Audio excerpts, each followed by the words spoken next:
Namaste, I'm Linda Schaefer. I've been doing yoga since 1992 when I went to India for the first time, and I met an amazing yogi who told me that the solution to my life at that moment, which I was experiencing a lot of stress and difficult time in my life, was yoga, yoga, yoga. Do every day, every day, every day, yoga, yoga, yoga.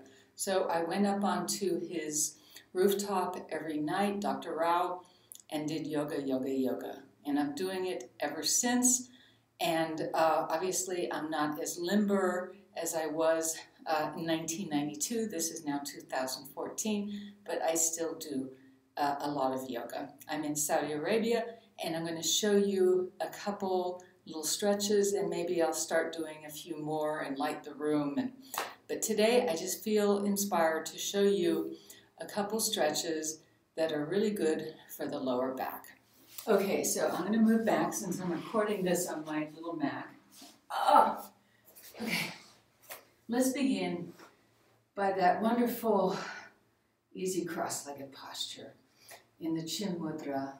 And it's always good to begin by thinking about where you are at this very moment and to draw that breath in and to just let go of the day. Easier said than done.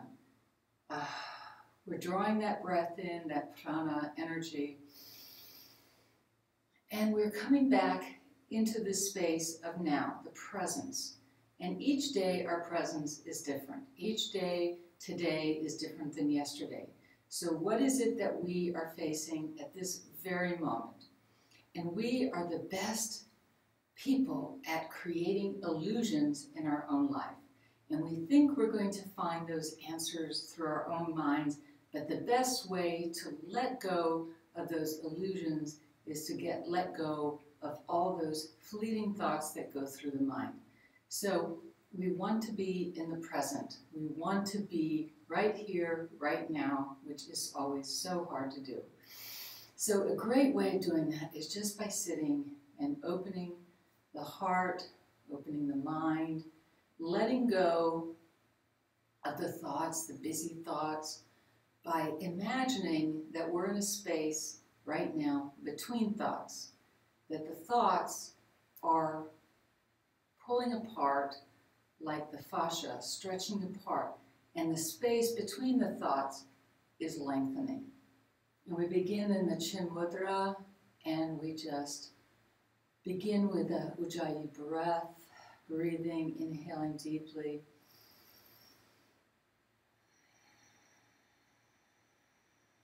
And exhaling.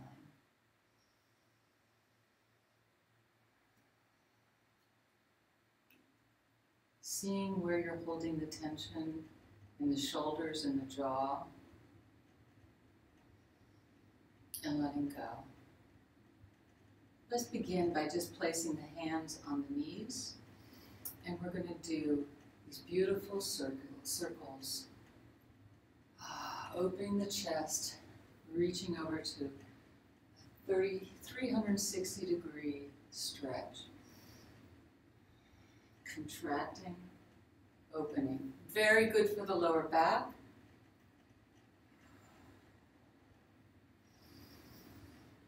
Bringing your attention to the belly.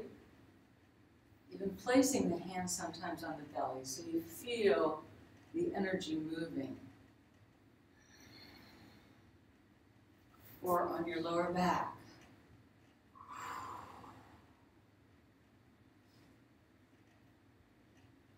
We're bringing the breath to the lower back, bringing the breath to the belly, and reverse the stretch.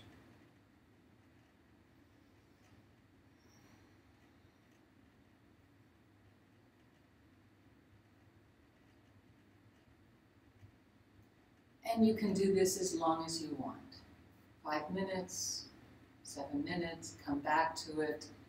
Left hand around right knee or right thigh, right hand behind you, reaching up and over, looking over the right shoulder. And breathe. Looking up towards the sky, the ceiling. Inhale, reaching up. And reverse. Just to get you started.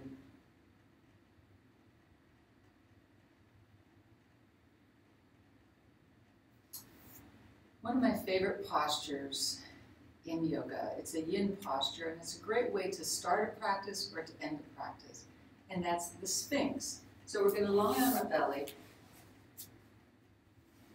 forearms to the ground, elbows in line with the hips. See yourself as being in alignment. Look at that middle finger, the tip of the finger.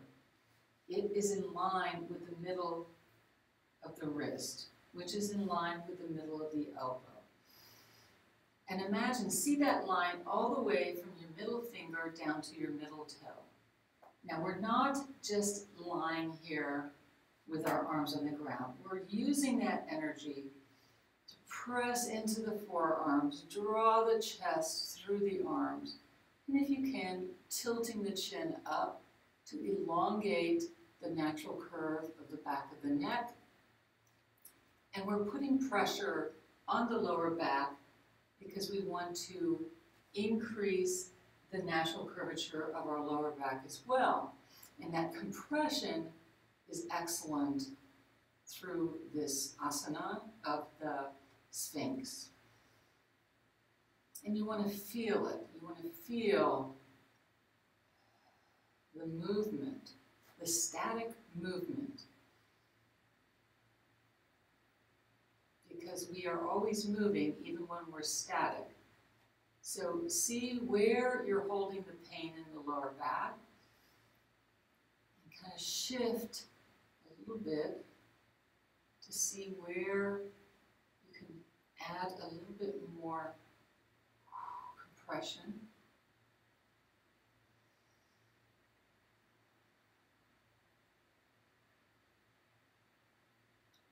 Just stay here as long as you can and release. Down, folding the hands, forehead on top of the hands.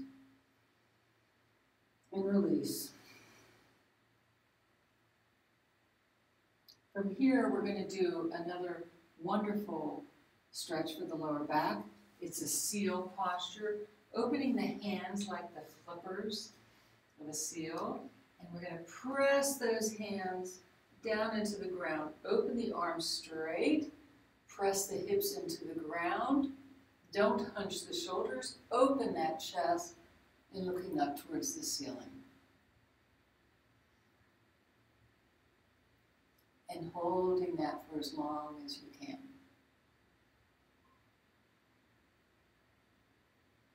So we're doing a quick little exercise here, just demo, and lower down. Arms down by the side, head resting on one side.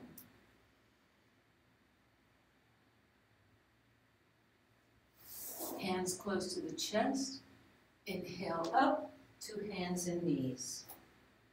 From here, we're going to go into the cat position, contract, chin towards the throat, and release. Arch the lower back and looking up towards the ceiling. And contract. Feel the breath, empty the belly, lengthen that tailbone. Imagine yourself as this sleek cat, arching and contracting, stretching those arms, releasing tension from the lower back. From there, toes under, inhale up to the toes, stretching the legs long, drawing the arms down, heels towards the floor into downward facing dog. Inhale up, knees to the ground. And now we're going to draw the left knee closer to center, stretch that right leg back, and reach the left arm up. Nice flat line. And then bending the right leg, hand around the foot, and lift up. Or just hold your arms straight and release. Left leg up, right arm up. And then bending the leg, reach around, grab the foot, and lift up, arching your lower back. Or just holding the arms straight and release. Contract, release, and inhale up into downward facing dog. And up to the toes and walk the dog. Inhale, coming and sitting on the heels. And again, contract and release. Open the chest and release. And open and release. And open. And then do it as fast as you want. Great stretch for lower back. Don't forget to breathe.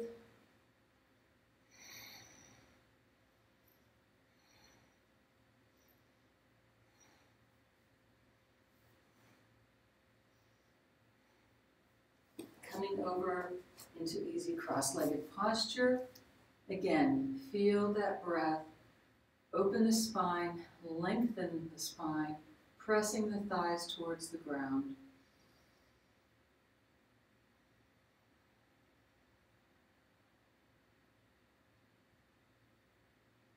And then let's lower down to the back. Feet flat on the floor, arms down by the side. Inhale, lift the pelvis. Draw the shoulders together, lace the fingers under you, pressing the feet into the ground.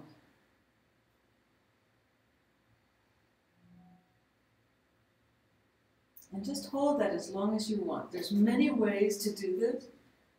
And I like to stretch my toes, and I like to lift that pelvis, and sometimes just hold this as long as I can.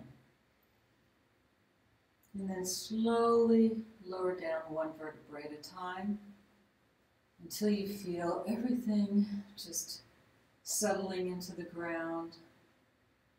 Ooh, and then inhale back up. You might want to do this like 4 or 5 times. Now we're going to do a lying down pigeon posture, which is very good for the hips and lower back. Right foot over left thigh. Let's open that right hip, draw the arms through that diagonal, hands laced below the knee, arm pressed into the thigh as you draw the left thigh towards you. And just hold this for as long as you can, as comfortable to you. So you have your own time. If you're alone, you're not in a class, you're alone, you can take your time, you can vary the practice, bring in your own exercises. I love to vary my practice, whatever I happen to need for the day. Leg up, forehead towards the thigh, so that's one of the variations, and slowly release.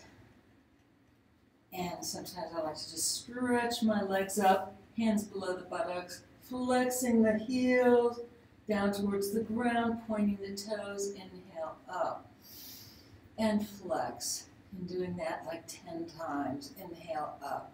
Arms out to the side, stretching over, all the way over to the side, looking over the right shoulder. Inhale up, looking over the left shoulder, all the way down. Inhale up and bending the legs. Left foot over right thigh.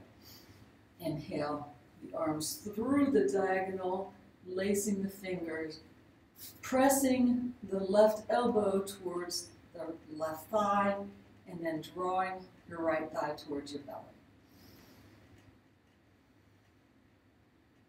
And you can feel this wonderful pressure on the hip and feel the opening, and sometimes maybe using your hand to help adjust that opening, lifting the leg, maybe holding onto the toe, pressing those toes to feel that nice little release in the toes. Finding your own path, your own way of practicing, maybe stretching those legs up and down.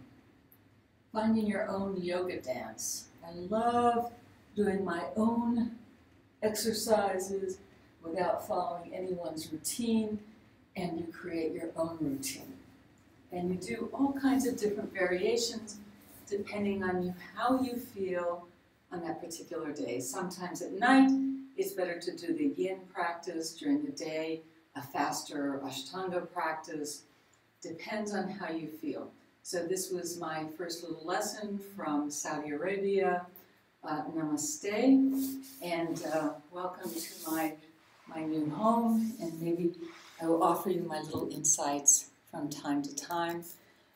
Just know that yoga has been instrumental at giving me peace in my heart for a long time, and I think many of us worldwide have benefited from the practice of the Hatha Yoga and all its variations from Kundalini, Ashtanga, Iyengar.